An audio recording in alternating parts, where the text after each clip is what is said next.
Khan. You look like Shah Rukh Khan. You look like Shah Rukh Khan. Yeah, it's a.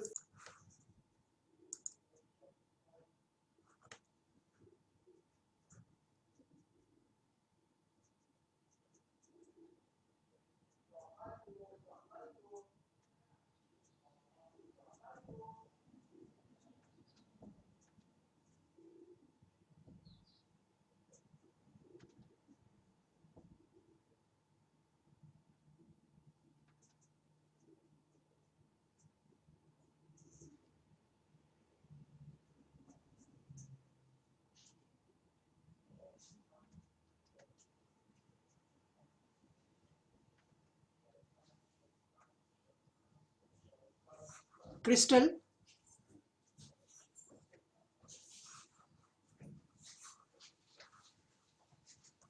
Crystal, can you hear me?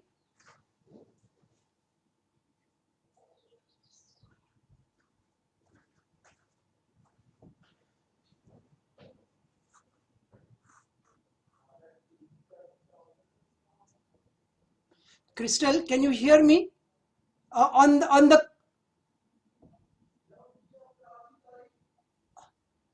On the computer.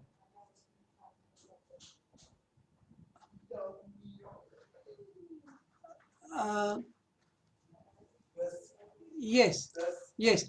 So just maybe keep your phone away a little bit and you talk, and let me see if I can hear you through the computer. Yeah.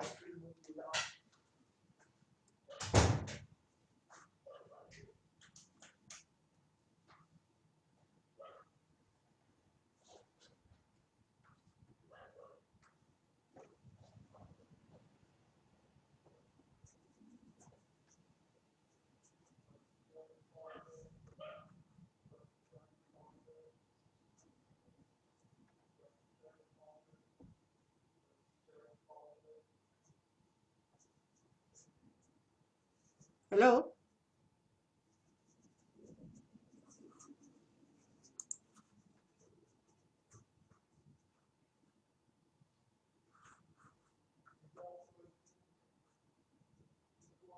Hi, Crystal.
Hi, Crystal. Can you hear me?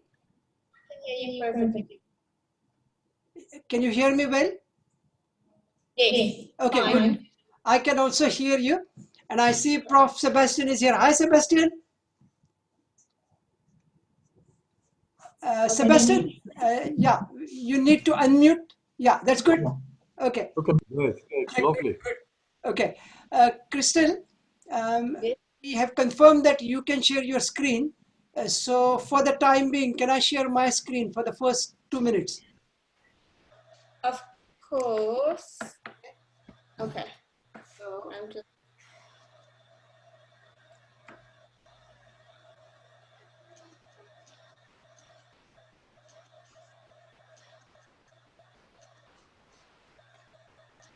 So, Crystal, can you hear me? I can hear you perfectly, Prof. Okay, great. Are you talking about solid organ injuries this afternoon? Yes. Okay, Only solid organ injuries. which organs are you discussing? I'm going to go through liver, spleen, kidney, and Okay, pancreas. okay, all of them. Very good. Well, Wow. it will be a bit of a flight through them because Yes. I think they're all Um, quite vast. Crystal, have you stopped sharing your screen? You need to stop sharing your screen. Okay. Only then I can share mine. Okay, go see if you can do it now. I've cancelled that function.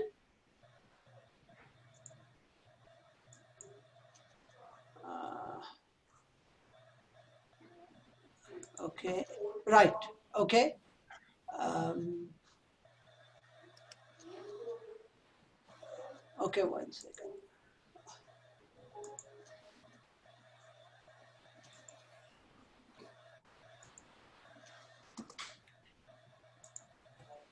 I'm already at home. The invitation to talk on this topic.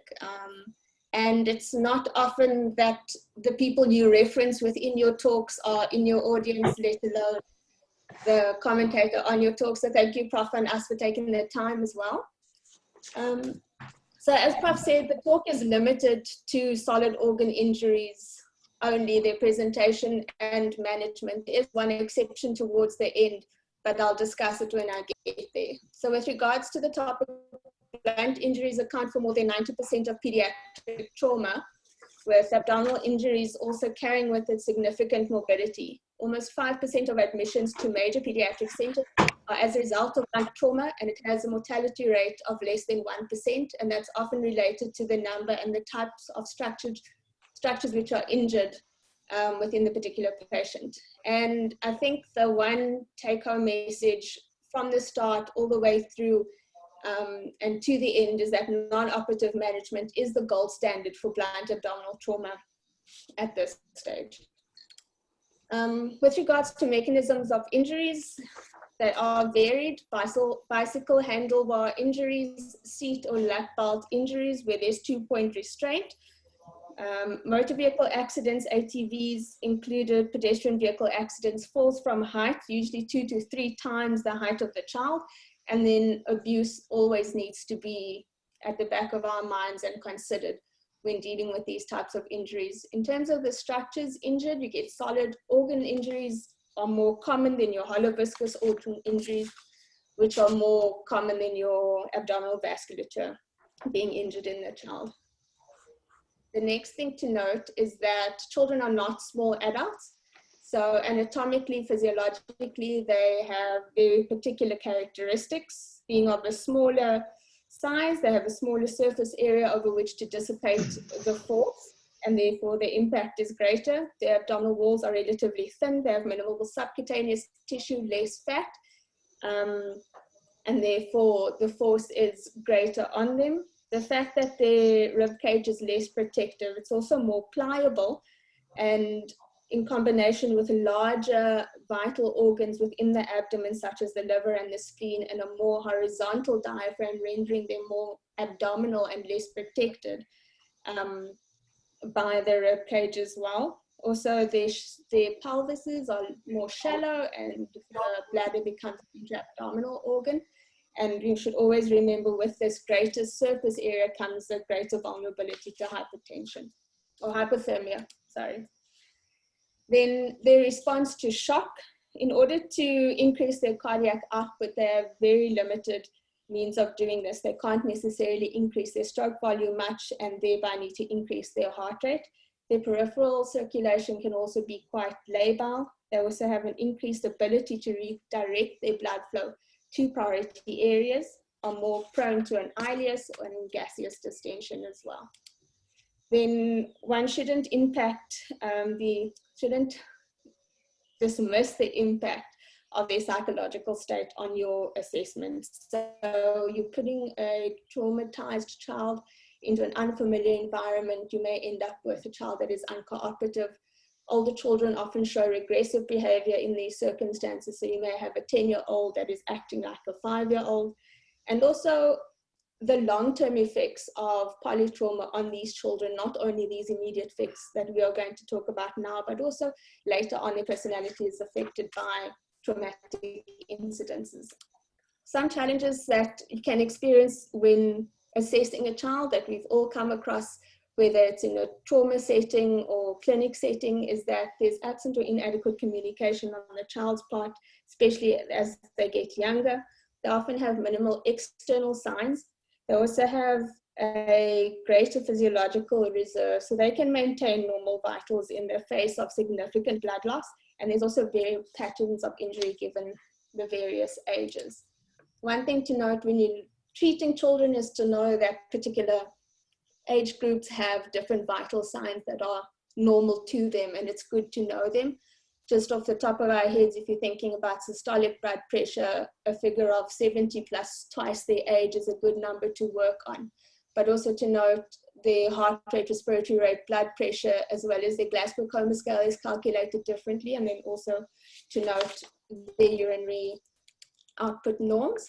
When it comes to the primary assessment, ATLS principles are followed because this provides us with a systematic approach to looking after this patient, as well as you can use adjunctive tools such as a Broslow tape, Pauper tape, which was developed in South Africa, and an app on our phone, such as the Pediatric Guideline app, just to broaden things in terms of what size ET tube to use, what dose of medication you're going to use, and what the estimated weight of that particular child is. So looking at the principles according to HLS, which are your ABC.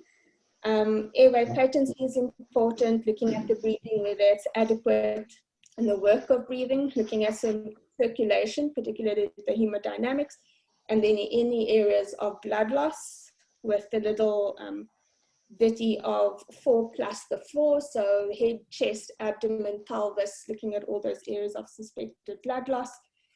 And then disability, such as the GCS, with the allowances for age, as I've highlighted before, fully expose the child, and don't forget to evaluate what their blood glucose level is. One needs to pay particular attention to their signs of shock, such as tachycardia, a narrow blood pressure, prolonged capillary refill, any pallor, and an altered mental state for that particular age group. In terms of the secondary survey, we need to evaluate all organ systems. We're obviously going to focus on the abdominal system at the moment, but looking for concurrent or associated injuries. So the abdominal examination specifically, you're going to follow the simple rules of inspection, palpation, percussion, and auscultation. With inspection, don't forget, we need to look at the genitalia and the perineum as well. Is there any urethral meatal blood? Are there any signs of injury to the perineum itself?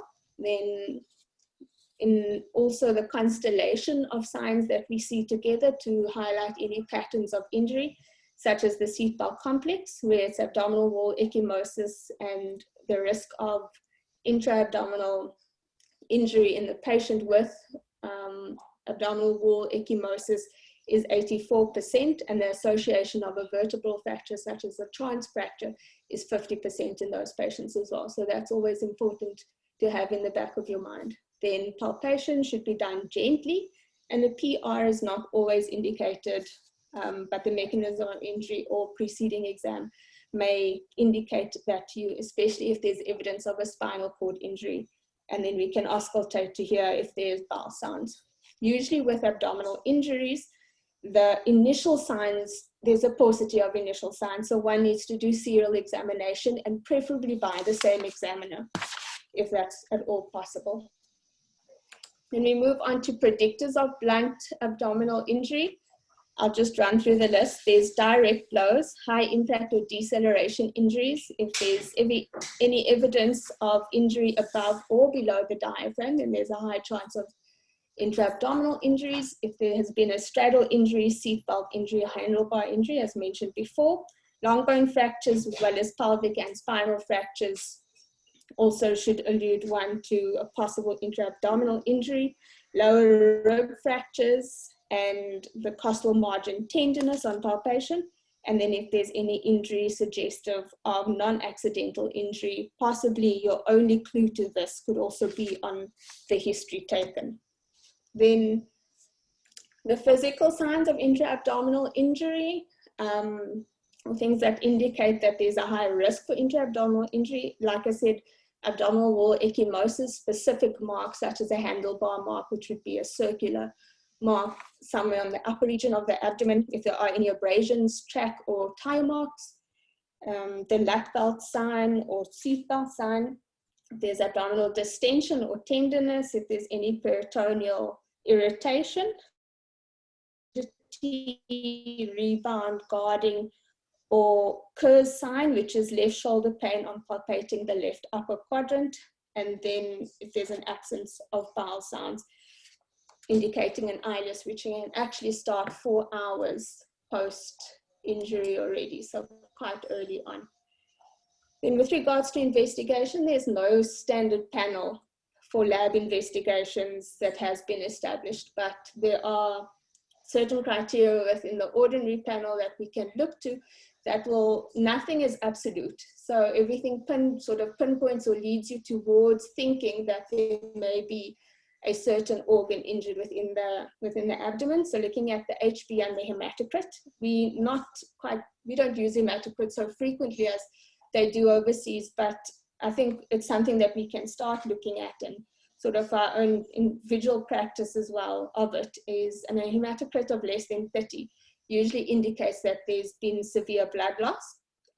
Other blood panel factors we can do an ABG or a VBG. We can look at the ALT, more than 125 may indicate a liver injury, and AST looking at a value of more than 200.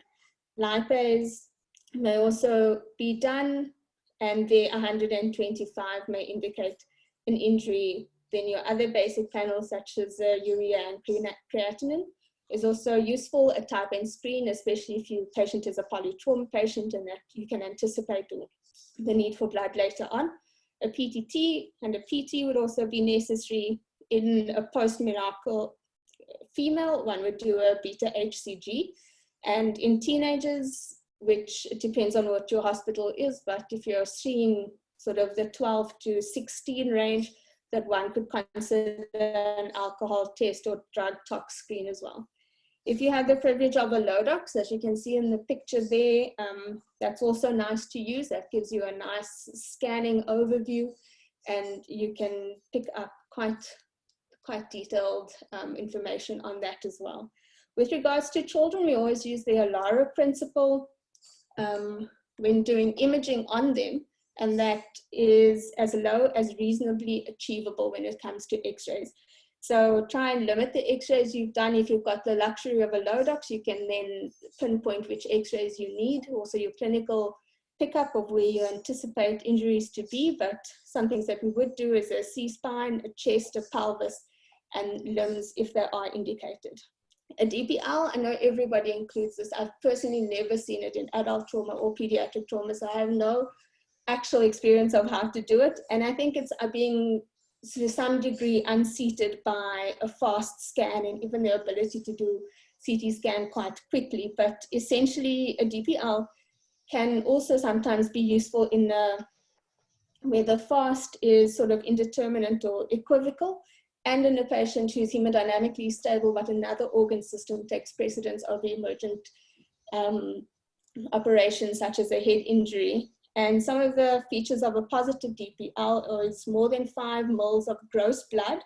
If there's any obvious enteric content coming back, if there's extravasation of your lavage into an ICD or even into the urinary catheter, If that fluid itself, which is maybe a bit longer but has a light raise of more than 175, that's considered positive as well. If your lavage fluid has more than 100,000 red blood cells in it. Some of the limitations is that it can't pick up a retroperitoneal bleed or injury. And like I said, the FAST scan, which would be your more informal scan, and the 4 regions that you'd look at there. It hasn't been standardized in children, but it's still a useful tool. And then you can do a formal ultrasound, but time is a factor in that. Then a CT scan is also possible depending on your mechanism and how many other organ systems are injured. You can do a pan scan, you can do an abdominal pelvic scan, which is, like I said, determined by your clinical assessment for the mechanism of injury as well. And this does not predict the need for exploration. I think people must also understand that regardless of your grade is not, grade of injury is not going to be the thing that determines whether you're going to theatre or not. This is PCERN, which is the Pediatric Emergency Care Applied Research Network, or consortium, that uses the national database in order to formulate guidelines.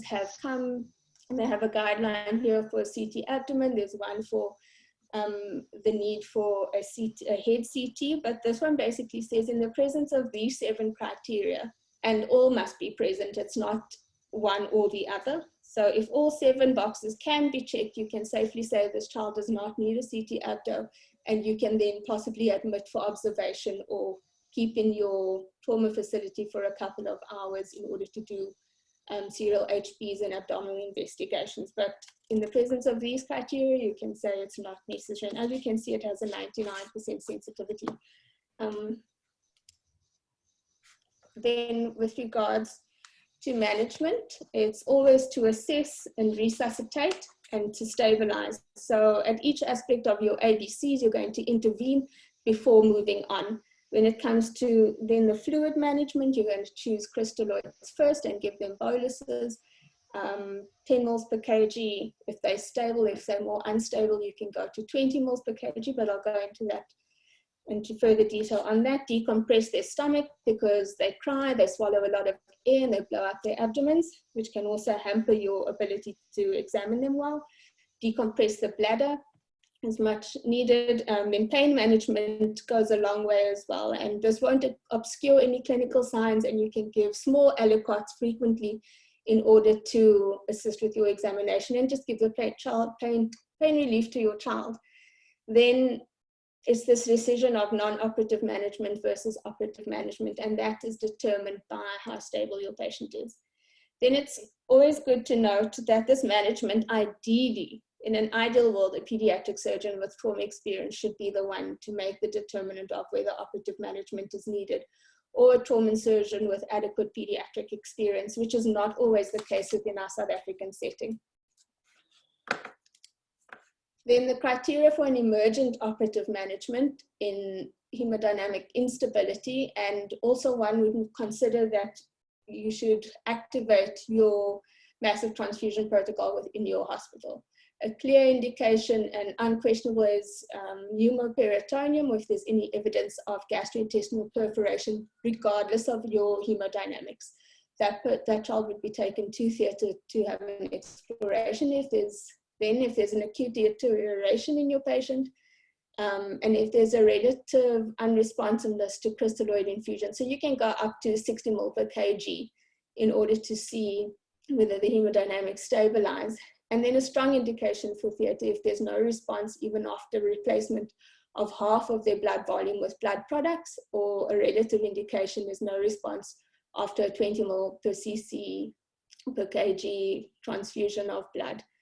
And then if there's signs of persistent blood loss, so if your blood pressure is low, you're tachycardic, the child has a decreased urine output, or there's a decline in the hematocrit despite your crystalloid or blood product transfusion as well. Then one of the guidelines that has been developed by the Pediatric Trauma Consortium in America is the guidelines for blunt liver and spleen injury by HMAC, which is just an acronym for American regions that had developed this. And that looks on whether there's very recent or ongoing bleeding.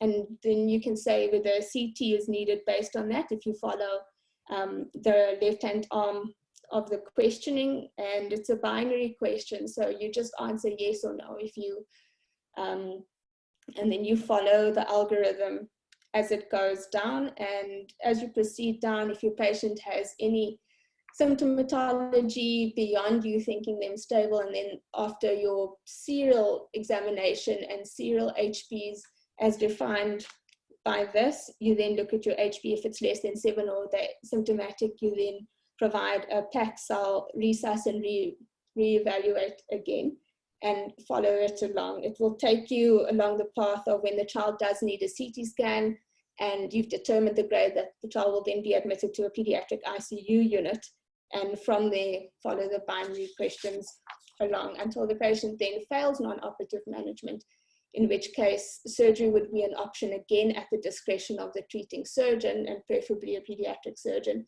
or if you have the facilities, angiography and embolization.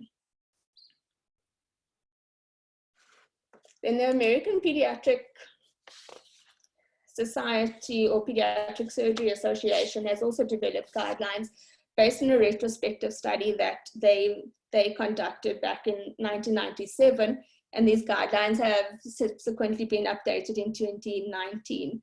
And they use APSA as their little acronym to help you remember admission criteria, the procedures you should follow, and then set free or discharge criteria, as well as aftercare, what the activity restriction and any follow-up in imaging that is necessary for the patient. Okay. Then with regards to non-operative management, as I've said, it's the gold standard and it's what we do for children, but it needs to be done in a facility that has operative capabilities and the surgical expertise for that. And this is the favored approach in hemodynamically stable children. Unfortunately, in general hospitals and children under the care of adult surgeons, there's a higher rate of splenectomy, and this is a practice that we as pediatric fraternity actually need, in my opinion, need to advocate for non-operative management more, so that they understand the value and benefit to the child. With regards to delaying operations or after an attempted non-operative management, it doesn't actually increase the rate of transfusion, neither does it lengthen the stay in hospital or overall mortality. And some of the criteria for early discharge are highlighted there. Again, not having a CT, or no positive findings on your CT, no abdominal pain, no concern for abuse into the environment that they'll go back into, with no other serious injury associations. I'm not going to go through each grading. This is just pictorial guidelines, but the AST are still the guidelines which radiology, even here in South Africa, uses in order to grade them. So with regards to splenic injuries, it's the most common isolated injury. The spleen has immunological importance for children. Most splenic bleeds stop spontaneously, and CT can usually localize the injury quite effectively. The indications for an operation, whether it be laparotomy or laparoscopic, in children would be, as I've said before, ongoing blood loss, and then suspecting other injuries. And if you do need to operate, a spleen-saving procedure, if at all possible, needs to be done. So direct suturing of the spleen, only a partial splenectomy or mesh wrap of the spleen. And if that is not possible, proceeding to splenectomy. But we need to know that within our population, a splenectomy is not a benign procedure in children, carries with it a high mortality rate if they do get a post-splenectomy. Infection of those encapsulated organs actually carries a 58 times more possibility of mortality in a child who has their spleen taken out versus a child who hasn't. So we really, really need to try and save those spleens and save our kids from having a splenectomy. Complications of splenic injuries themselves as a result of non-operative management is that they can have a delayed bleed. There can be a traumatic pseudoaneurysm that forms, or even a splenic pseudocyst can form. With regards to liver injuries, again, the grading system in a pictographic representation of it. Up to 40% with liver injuries actually die before they arrive at hospital. So they can really exsanguinate from these injuries. Injury to the hepatic vein or the inferior vena cava carry with it a high mortality rate. And if the patient is stable, then non-operative management is the mainstay.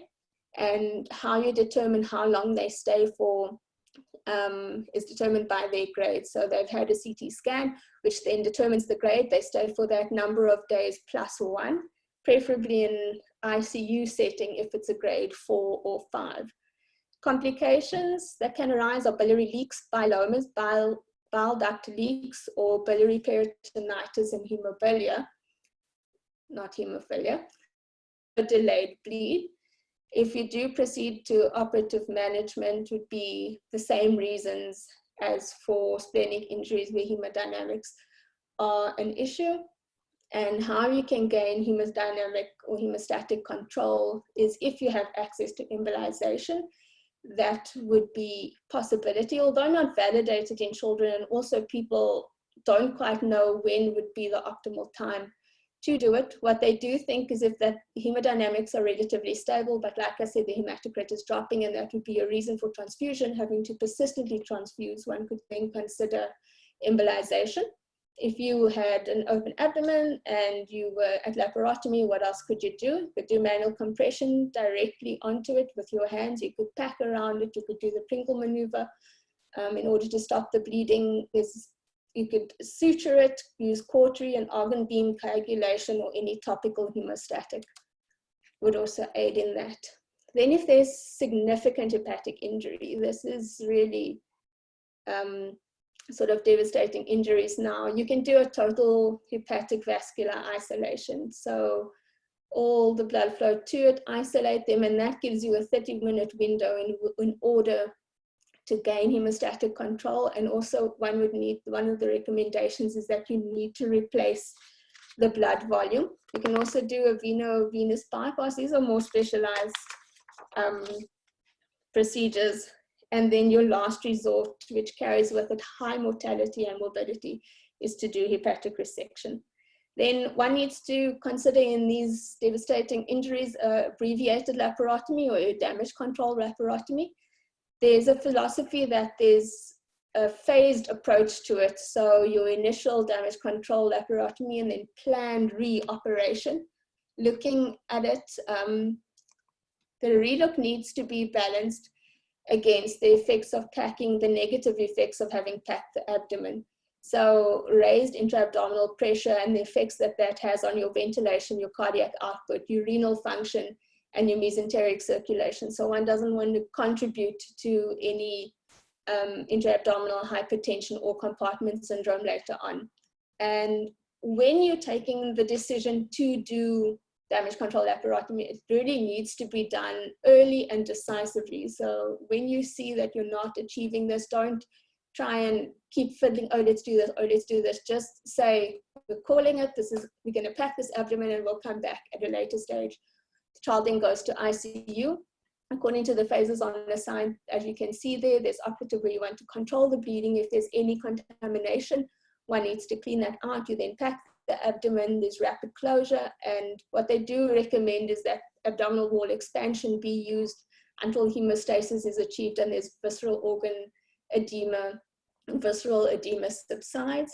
And then they're then admitted to ICU, monitored quite closely with blood gases, looking at their pH and their bicarb as well. You want to maintain the heat, and you want to actively rewarm them, because the lethal triad plays quite a big role, significant role in this with acidosis, coagulopathy, and you just end up chasing your tail. So that's really important when it comes to the abbreviated laparotomy, that you're decisive about it and you bring the child back at a later stage. With post-hospital care,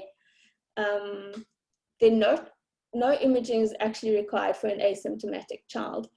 And then organ integrity is not always reflected in the imaging, so it might still look very dramatic on the scans or ultrasound, but actually the organs work fine, the liver functions are actually quite normal, and low-grade injuries heal within 4 weeks, and high-grade injuries can take up to 6 weeks to heal.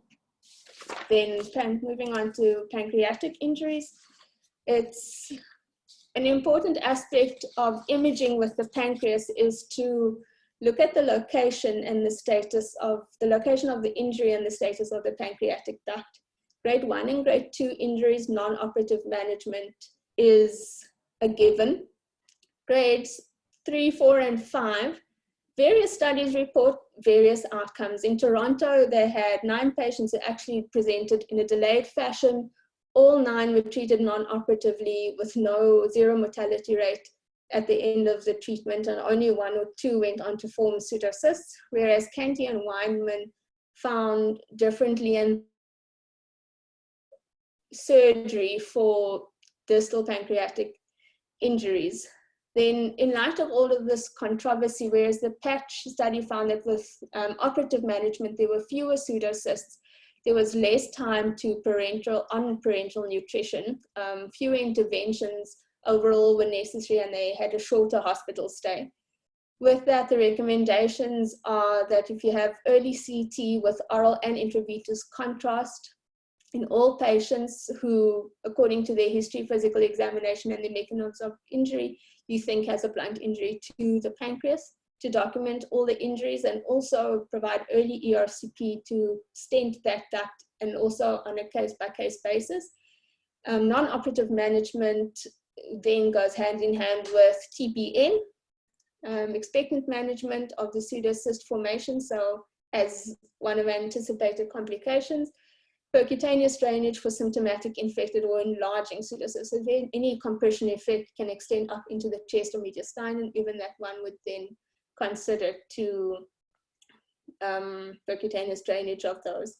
Complications of non-operative management of your pancreas, like I said, pseudocyst is actually higher in your non-operative group, and fistula formation, even in those children who do end up with an operation, the rates seem similar between the two groups.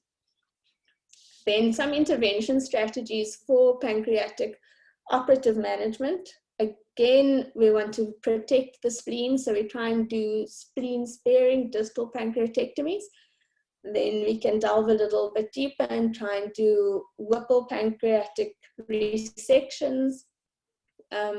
And also, again, trying to maintain as much of the pancreatic tissue as possible. With grade 5 injuries, ordinarily, well, like I say, operative management is probably more indicated, which is what most people say, is that you try and do pyloric exclusion with very complicated procedures such as a Whipple duodenopancreatectomy and a total pancreatectomy, also depending on the exact injury that you find.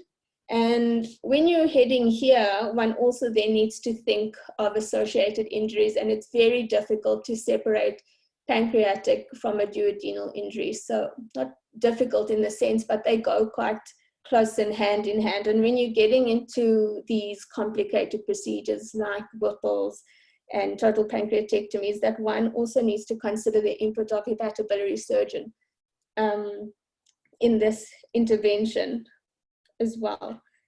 And then something else that can be done is an ERCP, and just to place a stent also for those more proximal injuries.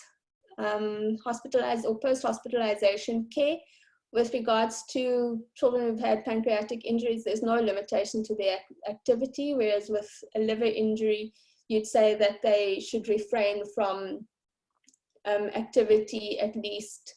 Their grade is a week plus 2 weeks after that.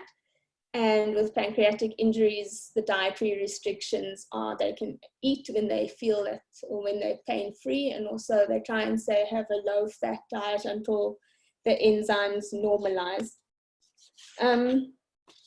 Just with regards to this and the duodenal injury, again, if you do encounter duodenal injury, that if you're able to primarily repair it, that you do it, but if not, and it's quite an extensive injury, that sort of this notion of a triple tube technique be employed, where you get pyloric exclusion. So you use an absorbable suture and basically close that down. You place a drain in the duodenum, you place a nasogastric tube, so there's gastric decompression, and then you put in a feeding jejunostomy as well as adjacent drains around the repair that you have made. Then moving on to the kidney. So a kidney again, grades 1 to 2, non-operative management previously was, well, 1 to 3, should I say, was a given for those, but now even for higher grades, non-operative management is indicated. Again, the aim is to preserve tissue and function as well as decrease morbidity for these children. If they've got microscopic hematuria, they can be managed at home. Obviously, if it's an isolated injury, stable patient meets all the criteria for discharge as discussed previously. Hematuria, they are on strict bed rest until their urine clears. Then some of the risk factors for non-operative management failure, particularly in kidney injuries, is if the renal collecting system is involved, if there's a large perinephric hematoma, if they form a urinoma of more than 4 centimeters, if your laceration is sort of on the anterior medial or medial aspect of the kidney, and if there's any obvious dissociated renal fragment, so it's really separated from the rest of the kidney, you'd consider that, you'd watch for that at least, and then consider operative management later on. Some complications of non-operative management, it's quite an extensive list, and there are sort of early complications and then late complications. Some of the early ones are retroperitoneal hematomas, urinomas, they can develop UTIs, culture negative fevers as well with sepsis, and then hypertension. Some late complications that occur, hydronephrosis, chronic pyelonephritis as well, calculi that can form renal artery stenosis. Hypertension can also be seen later, and then renal atrophy. Some interventions for kidney injuries. First choice, and if the facility is there, a transarterial embolization would be the best option. But some indications for open operative management, laparoscopic management of persistent hemorrhage, if there's any expanding hematoma at the time of exploring associated injuries. So if there's anything else that warranted laparotomy or laparoscopy, that you now see an expanding hematoma. If there's any vascular injuries, should also be repaired at the time of exploration. And particularly if it's the right vein that's involved, that should be repaired because there's very little to no collaterals to the right side that can be used. So in conclusion, despite South Africa being central in improving and promoting non-operative management in children, in centers where children are treated by general surgeons for their blunt abdominal solid organ injuries, where there's also little to no pediatric surgery input that is sought for children, that we really advocate that they don't get splenectomies and advocate for non-operative management. Obviously non-operative management comes with its own complications, but each one of those can be dealt with in a lot less devastating manner than a laparotomy at the time. And this is always in hemodynamically stable children. Yeah, so that is it. And I hope that makes it a little bit clearer on how we look after children with solid organ injuries after trauma. Crystal, thank you very, very much. That was really an excellent presentation, excellent overview of this vast topic. Only now when you are present, I thought we had narrowed down your topic, but only when you are presenting, I realized that it is still quite a vast topic, but you dealt it well. Congratulations to you and also to your mentor, Dr. Simango, who must have guided you in the right direction. So I think without waiting further, Crystal, if you can stop sharing your screen for now, I'm going to invite Professor Sebastian to give his advice, to share his PowerPoint presentation if he has one, and to comment not necessarily on your presentation, but pick up the points and give his opinion on the topic of blunt solid organ injuries in children. Sebastian, please. Sorry, you need to unmute. Sebastian, you just need to unmute yourself, please. Okay. Yeah. Okay, good. Okay. Can you hear me? Yeah. Okay. I hope my parrot behaves. That's okay. Yeah. Thank you very much, Milent, and also thank you very much, Crystal, for a very, very comprehensive and broad background on the topic. It's, as you find out, and as Milent just mentioned, it's a vast topic, so it's very difficult to justify all the aspects. I just want to, listening to you, I've got a few comments. I'm happy I didn't have a PowerPoint presentation because I thought you were going to talk for 20 minutes, but you talk a little bit longer. So I think people are probably exhausted. But I just want to mention a few things. Just a technical thing. Some of your slides, the content was perfect, but I would, the text was a little bit small on a couple of slides. So it's important when you make a PowerPoint presentation, especially to the conference, to make it big enough and not too many words on one slide. Yeah. Then you talk about the biggest cause of blunt abdominal trauma, of course, is you mentioned motor vehicle accidents. I just want to mention that the World Health Organization in 2008, so it's 12 years already, they banned the term accident. So we shouldn't talk about accident because if you say accident, it's sort of like an act of God and we couldn't do anything. So we should take the public health approach and we should call it motor vehicle crash. Yeah, Okay. because crash, it means that there are factors which you can, risk factors and mitigating factors, and you can influence it. So that's very important. So talk about motor vehicle crashes because an accident is sort of like no one is to blame. While in a crash, you indicate that there are reasons which you can address. And one of them, Milind already mentioned, referred to it in this text, is the maximum speed. In South Africa, the maximum speed the build-up environment is usually 60. Now, if you hit a child with a car which is driving faster than 40 kilometers an hour, the chance that the child will die is 90%. You know, so it's absolutely insane that there is a maximum speed, which if you keep to it, if you drive 60 and you hit the child is dead. You know, so in Europe already 20 years ago, they changed the maximum speed in and around schools and in suburbs where there's a lot of children to 30 kilometers an hour, and that decreased the number of dying from trauma by more than 50% in just a few months. So that really is something which our government also should take to heart. They came down on us because of the coronavirus with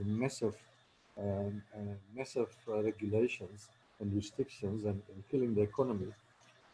And you know that the total number of people dying from coronavirus, I think it has just reached 17,000. But I just want to tell you that over the last 20 years, each and every year, 17,000 people died in traffic, just only from traffic in this country. So, and the government did not do any action. Well, we went ballistic with the corona. They haven't done much about the road traffic crashes. Okay. Then just about, I want to mention, because it's sort of like a pet topic of me, that people say you must do a laparotomy when there's peritonitis. Now, in trauma, the majority of indications is blood loss, so blood in the abdomen. Now, blood in the abdomen does not cause peritonitis. If you take a histological biopsy of the peritoneum, and when there's blood in the peritoneal cavity, there's no peritonitis. It's peritonism. And therefore, of course, if there's blood in the abdomen, you get a hard abdomen with guarding and rebound. But it is just irritation of the peritoneum. It's not actually inflammation. And it settles after, various time intervals, and it can settle in a few hours, but sometimes it takes 24 hours. But eventually, if there's only blood in the abdominal cavity, it does not continue in a tender abdomen, in rebound and guarding. So that's an important thing. Then you mentioned all the intra-abdominal solid organs, but I think it's also important if you talk about abdominal trauma to talk about the abdominal wall. Although very rarely, you can get diaphragmatic rupture, you can abdominal wall rupture, you can get internal herniation, which you've seen.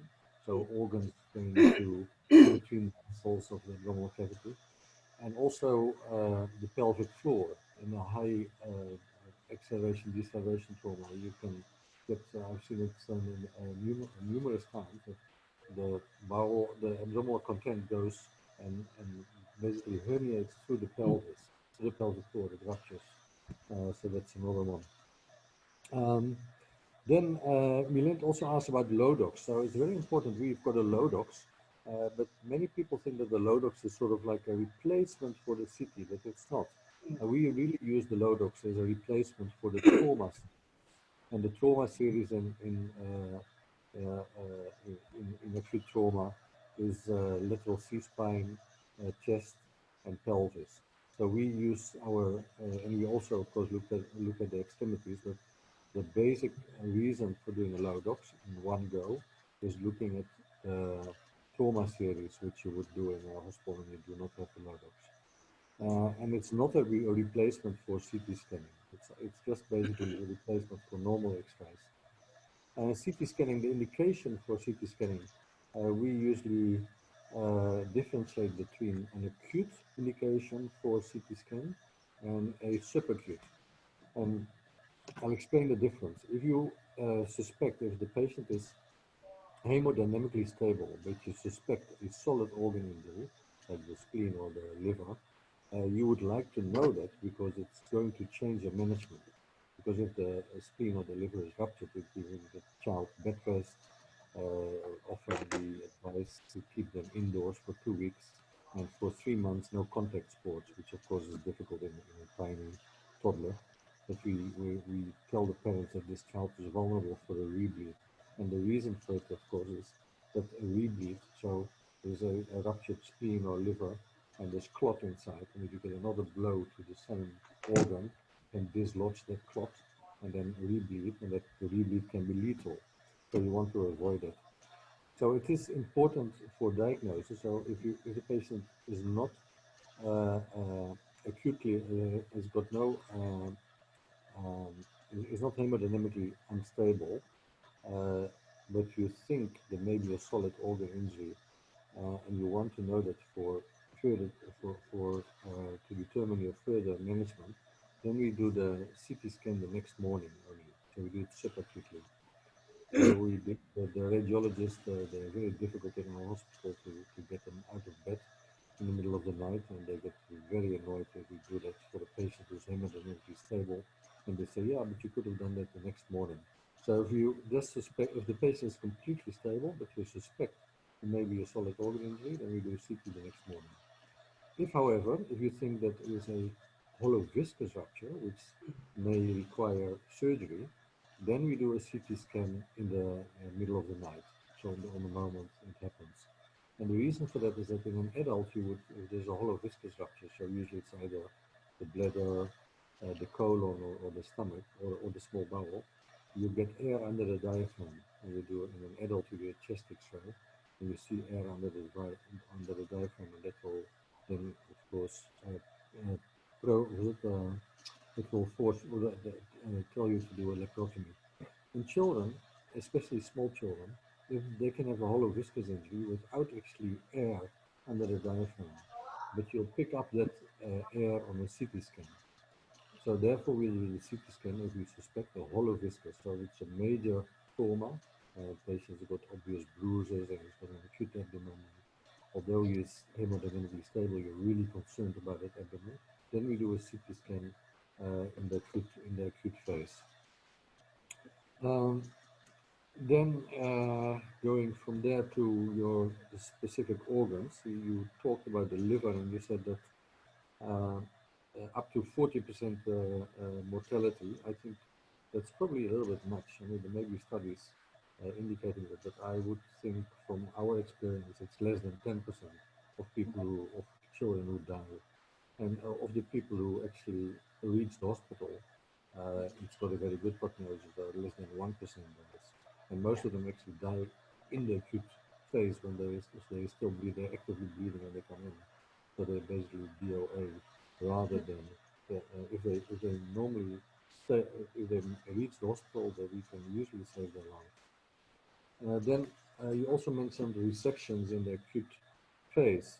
If you do a laparotomy and you see a damaged organ, I would be very careful to start doing resections. It's got a very poor prognosis, so the damage control is much better. So we're talking adults who had a six-pack, of course in the children got a smaller abdomen, so you use smaller packs, but restore the anatomy, the normal anatomy, which is also very important. So don't put a swab in the place where the spleen or the so the inexperienced surgeon, they put a swab where the blood comes from. That's not what you should do, because towards the center of the organ, the vessels are big, and the hepatic veins are very fragile in the middle of the liver. So if there's a tear on the side, and you put a swab into the middle, you actually cause massive bleed. So you must just put the organ in its normal shape back, and then put the packs around it, and then compress it from outside. So that's an important one. Then you also talk about pancreatic resection. Professor Krieger, he does the adult Whipples, and I discussed this with him on several occasions. And I mean, I worked for about 10 years in the adult trauma unit, and we children above the age of 12 are treated there. But to do a resection or a pancreatic resection in the acute phase, I would really warn against that, because it's really asking for trouble. You know, there's so many other problems. There's bleeding. You don't know what you're doing. It's much better to pack and do damage control. Get a specialist.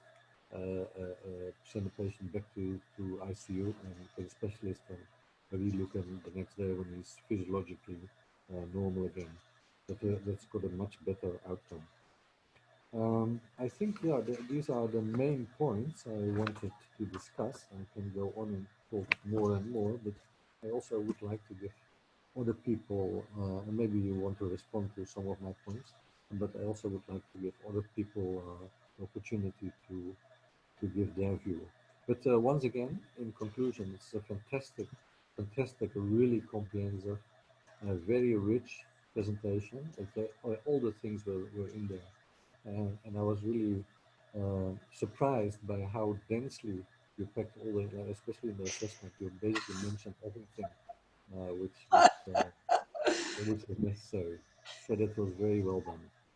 Okay, thank you so much. Okay, Sebastian, thank you very much for all your insight and wisdom and basically practical advice. Before I invite Dr. Simango, I've just got one good feedback to give you. Since we came back from the SABS Congress last year, November, when you demoed us your new model of the Lodox, I sort of took it upon me to get our Lodox at the Frere Hospital repaired. And the radiographers were so excited that about a month ago, she came personally to me telling me that Dr. Chitnis, Lodox is working at Frere Hospital. So I really felt good that you demoed that thing to us and you emphasized or re-emphasized the importance of Lodox on our mind. So that was one positive feedback to you. And yeah, thank you very much. What is important is that, yeah, you know, the majority of people in trauma die the first hour, either from blood loss or hypoxia. yes, And the first hour, the golden hour they always talk about. And you do not want a situation in which your child arrived alive in the hospital, and now you have to do all your investigations, and the child has to go to a radiology room and has to go far away, and he's got a chest drain and a catheter, and a drip, and it all comes out when the port is rushing this child to another department. So the greatest advantage of having the Lodox is that the Lodox in our situation is in the front room. So we don't have to move the patient. We can just do the Lodox there. I mean, within a minute, you've got radiography of the whole body, which really can be life-saving. So thanks for that, Miriam. Very good. Yeah, that's number one. And either you or Itai can correct me. Couple of years ago, Chris Westgard Taylor, who is from Red Cross but now has been a consultant at Barra for quite a while, he conducted a survey of the consultant pediatric surgeons in the country about management of blunt pancreatic injuries, and Itai will comment when he starts talking. I think the consensus was, as you correctly said, conservative management as far as possible and surgical approach left when you are not winning with conservative management only for experts. So yeah. So I think without much further discussion, I just invite Dr. Itai Simango, whose association with Department of Pediatric Surgery in East London is very, very long. I mean, probably as long as the existence of the department. Dr. Simango worked with us in 1996, then went and specialized in general surgery at Barra and came back and was our fellow and completed fellowship and then continued working with us as a consultant till 2016 when he decided to relocate to Port Elizabeth. So we still miss Dr. Simango and his sharp acumen and academics, but anyway, it's good that he's in the province. So Itai, please, you need to comment and give your advice. Thanks, Milind, for those kind words. Basically, can you all hear me? Yes, very well.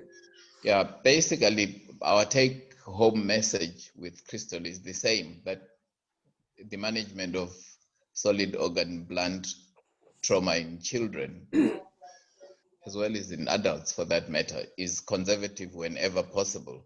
Yeah. And as Prof. Sebastian emphasized a moment ago, in more complicated injuries, none of us should hesitate to obtain expert assistance, whether that's a vascular surgeon helping you or a hepatobiliary surgeon for complicated duodenal and combined duodenal pancreatic injuries. Basically, that's our take-home message. And all the other stuff you have mentioned, we actually have very limited radiology resources in PE, so we know how important all these mechanisms of investigation are. For 3 hospitals in PE, we have 1 functioning radiology department. Again, as Crystal emphasized, blunt trauma in children should be managed by pediatric surgeons with experience in trauma or trauma surgeons with experience in children.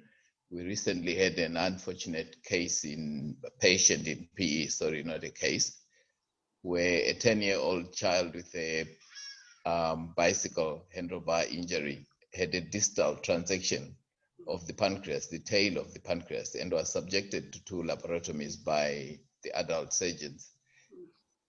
That was more than 2 months ago. To this day, it's still not clear why that was done, but it's probably, they were obviously trying to do the best they could for the child. It's again an indication of the limited resources we have in terms of ready access to pediatric surgeons. But that's about all I want to say.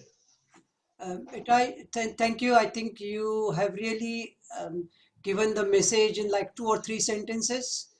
Conservative management as far as possible, and don't hesitate to call for assistance when you are in trouble. I think it's very wise words with experience, and I want to just re-emphasize the importance of those words on all our registrars and junior staff.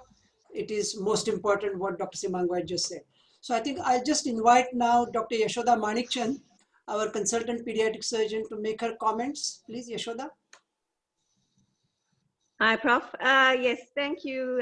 Thanks to our PE team. That was a really good comprehensive look at abdominal trauma.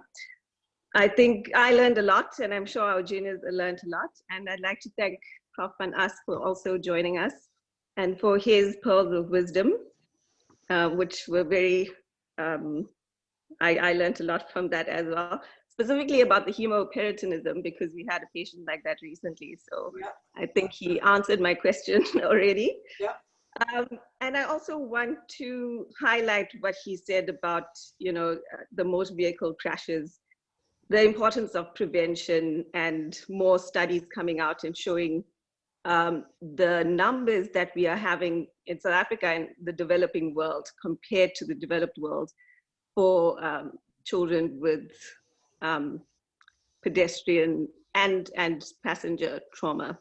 So I think it's a big take-home message as well. It's a very neglected problem. And to that point, we had a patient recently who came with a second pedestrian. Yeah. So we also have to look into the child's environment and circumstances sometimes. We mustn't forget about that. Yeah, I don't have anything else to add, but thank you. Yes, thank you, Yashoda. Sebastian, if I can just request you to comment on the campaign which Child Safe ran in Cape Town and in the Western Cape about emphasizing the need of use of seat belts. Yes, I think that is, can you hear me? Yes. Yes, yes. Yes, thank you very much. That is the lowest hanging fruit. We've got a database of each and every child which we treat, which is about almost 10,000 a year. We've been doing it since '91. So we've got over 250,000 injuries, all the details, more than 50 variables on more than 250,000 childhood injuries. And road traffic crashes, of course, is the biggest killer. The most common is pedestrian, but the second most common is passenger. And we found that from our children, 87% passengers are not restrained. So we wanted to check if that is only for injured children or also for normal children. So we did observational studies, and we showed that it showed that 10 years ago, when we did the first one, that 90% of children were not restrained. 90%.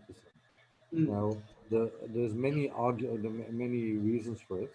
One of the things parents always says that they can't afford a child seat. But of course, if you can afford to fill up your car with petrol, which is in my car also 1,000 rand, then you can also buy a children's seat. So I think that's not a good argument. And according to the recent, in 2015, and the 1st of April, the law changed. So before that, children under the age of 3 years did not need to be restrained, but now all children. So for the last 5 years, all children need to be restrained. But in spite of the fact that it's law, South Africans are not very law-abiding, and they're still not stepping them up. Recently, we did another observational study, and it shows that the number has gone up, but it's still something like 82% of the parents who bring their children to hospital have not restrained the child appropriately in their car. So for small children need a special seat. There has to be each appropriate seat. And smaller children, they should sit with their back against the front and all these things. But that is the lowest hanging fruit. So that's one thing we have been working on in the campaign, and one of the things is that we try to get the security people working, leaving at the gate of the hospital, checking if the children are properly restrained when the parents leave the hospital premises. Another very interesting project is the taxi project. We've had some horrendous crashes in the Western Cape, in which school buses were involved in a crash. One of them, the taxi driver drove his car over the railway Yes. while there was a train coming, and more than 10 children died on the spot. So what we've been trying to do is train the taxi drivers. Now, you can train them with a stick or a carrot, and we decided to use the carrot. What we do, we put a tracker in the car, and then we observe how these drivers are driving. Now, the taxi driver who drives the safest and the best, he gets a cash reward. So every 3 months, we get all the taxi drivers together, Yeah. and we monitor them individually. And the driver who drives the best or the most improved driver, we give him a cash 5,000 rand check in his pocket. Second one, 4,000, 3,000, 2,000. We do that every 3 months, but once every year, the big award, so the best or the most improved driver for the whole year, we gave him his own taxi. So the majority of taxi drivers, they do not own their taxis, they're driving for someone who's rich and who owns the taxi. So for them, that is a life-changing prize, because then they can start driving for themselves and they can create their own business. So we've been doing this program now for 8 years. Initially we had 17 drivers. At the moment we've got over 1,000 taxi drivers which we are following. And we can prove, because we've got all the data, they call it the information system is called telemetrics. So you can document exactly and see how these guys are driving 24/7. And we can prove that our taxi drivers drive better and safer than the average South African driver. Yes. Because so that is really a high achievement. And we also, from these 8 years, I think, of course there is now lockdown, but before the lockdown, I think they were transporting, something like 17,000 children every week. And from our more than 1,000 taxi drivers, we never had a single, we had some what they call it fender benders, but we never had an injury, a great crash, or a child being injured or dying. Well, before that, even at one of the schools, they had 2 deaths in the 1 year. So that is really a game changer. And I hope we have been running the program very successfully in the Western Cape, but we are dying to expand it to the Eastern Cape and to Transvaal, to Gauteng and to KwaZulu-Natal. But of course, it's quite an expensive program, because we donate a whole taxi, which is the price of a taxi is 500,000. So, and of course we have got these cash and the cash incentives every 3 months, and of course the monitoring. It's very labor intensive, and it's of course following the trackers, but it's also instilling an attitude of an attitude to not only the taxi drivers, that their cargo is as precious as can be. And I often use example, none of us will go in a plane when the pilot is blind. But I can tell you that we tested all our drivers, and 70%, 70, so more than 2/3 required spectacles. So these people are driving children around. Well, then no wonder they had accidents, because they were half blind. So simple things. And we give them also first aid courses and all kind of. So it's the core is the tracker, but there's a whole program. It's basically creating an awareness that their cargo is extremely precious, and that what happens to the children, that it's not accidents, but that they are crashes and that they can be prevented. So we are dying. We are really trying to expand it, and we'll probably next year we'll expand it in other provinces, but we will have to find donors to do that. And we're looking at the petrol companies and also car manufacturers. Crystal, ask your question.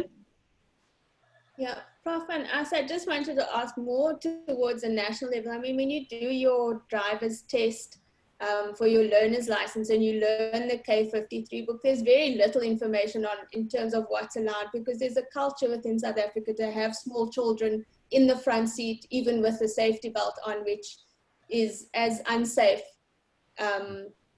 you know. And in the K53, you don't ever read that, you know, only if you're a height of 150 centimeters or more and a weight of over 50, should you be permitted to sit in the front seat.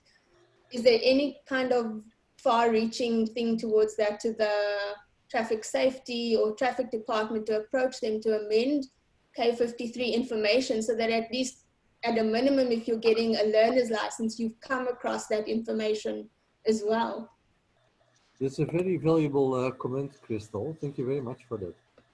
I think that's something we haven't taken it up, but I think it's definitely something we should do.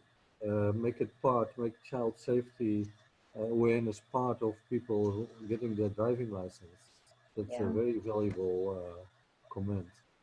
The problem, of course, is always that you can teach. I mean, I think the people are most vulnerable, or not vulnerable, most open for important information if there's something to gain from it. There's something to gain from it. Yeah. So I think that is a very good moment. But of course, the people are lawless in South Africa. People drive in spite of the fact the maximum speed. They drive faster than 60 within the cities and in the suburbs and around schools. So I think it's the one that they talk in prevention, they talk about active prevention and passive prevention. So active prevention is, for instance, a signboard saying that you must reduce your speed to 30 kilometers an hour. And you can do that or not. So South Africans do not listen to that. The passive prevention is putting a speed hump. And then, so you're forcing it. And that's much better.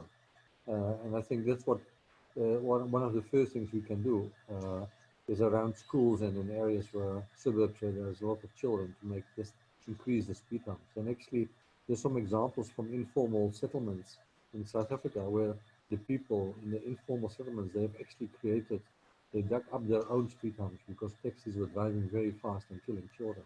Remember, in the townships, there's no playgrounds, there's no pavements, kids are playing in the road and taxis are driving very fast. Sorry, you wanted to say something else, Crystal? I just wanted to revert back to the Lodox thing.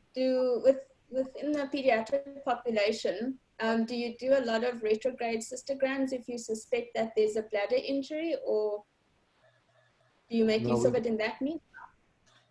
We don't do that, and we don't do it in the acute phase. We always ask the urologist, and they sometimes, not often, but sometimes they request it. Okay. Thank you. Thank you very much for your comments.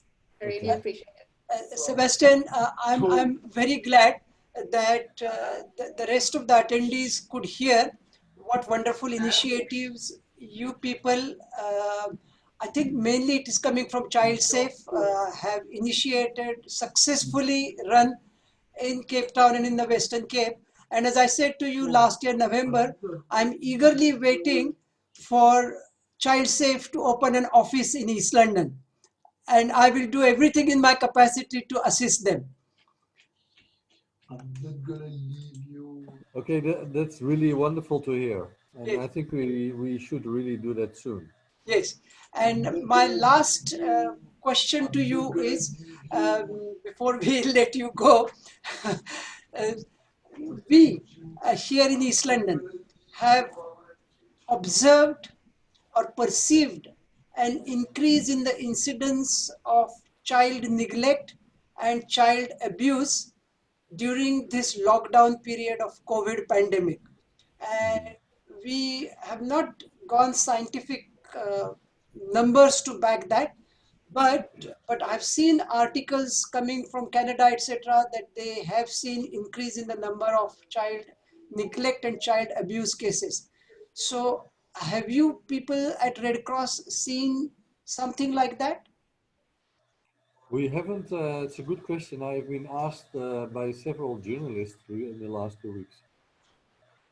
We have not seen an increase. There's no doubt that isolation or your social isolation leads to an increase of abuse. That's a Yes. worldwide phenomenon. The problem is, of course, that you need a disclosure of the child, and especially young children. They normally disclose to the neighbors, to friends, family, the teacher, or the creche, the lady who runs the creche. But of course, all these avenues were closed during the lockdown. So the fact that they do not present, they haven't presented to our hospital as yet. But it doesn't mean that they weren't abused. They were abused, I think, but they were just not taken to hospital. That's the sad thing. But I Yes. mean, I just finished another book on child abuse, and if you think about it, the whole lockdown, the worst form of child abuse is isolation and torture. And basically, with the corona, what the government has forced us to isolate, each and every person of the society. So I think it must have led to a dramatic increase of abuse. And you see that in the reports from all over the world. But the fact that we haven't seen it does not mean that it's not here, but we just haven't started seeing it. Yes, thank you, Sebastian. So absolutely last thing is we are actually planning to look at our numbers of child neglect and child abuse. We may have seen in our Frere Hospital emergency unit and are treated in our Department of Pediatric Surgery. And we just wish to compare 2020 with certainly 2019, the same period. And if we need, I wanted to request you whether you would guide us into that retrospective audit, comparative audit, and obviously you people, you will have absolute 100% record, so we can compare East London experience with Red Cross experience. Would you be willing to guide us? Wonderful idea. We just got our proposal to compare all the trauma cases during the lockdown with the previous years. We just got it through the ethics committee, Very and nice. I can, as a start, I can send you the proposal so you can just probably copy and paste. No, that would be absolutely wonderful. No, we will communicate with you on email. I still need to talk to the two junior doctors who are in front of my eyes, but we in the next week or so, we will write to you, and we would really like to take that project up with East London and obviously comparing with Red Cross and Cape Town. Yeah, no, it's a wonderful idea. And I've also been asked by an international group in Switzerland and Austria. They want to do a comparative study from different countries. Wonderful. So that's very nice. So we can also be part of that. Yeah. No, that's great. Sebastian, thank you very much. Really, it was really nice seeing you, even though on Zoom, not in person, which is not the same. And you can't have a beer and I can't have a juice. but we look forward to inviting you and Itai formally to attend one of our meetings in East London, hopefully in 2021. Okay, fantastic. Okay. Thank you Thank very you. much. It was a really very successful meeting today. I loved it. It was very nice. Yes, thank you, Sebastian. Crystal, thanks a lot. Excellent. Thank you. Prof. Lazarus, unfortunately, was there for most of Crystal's presentation, but he sent his apologies because he had to go, so wasn't able to give his advice or opinion or comment. But he has also said very comprehensive presentation. So, Crystal, Itai, thank you for participating and congratulations. Thank you. Thank Thank you. you. Thank you, Prof. Fitness. Okay. Okay. Bye-bye now. Have a great Bye. evening. Bye-bye. Thank you. Bye. Bye.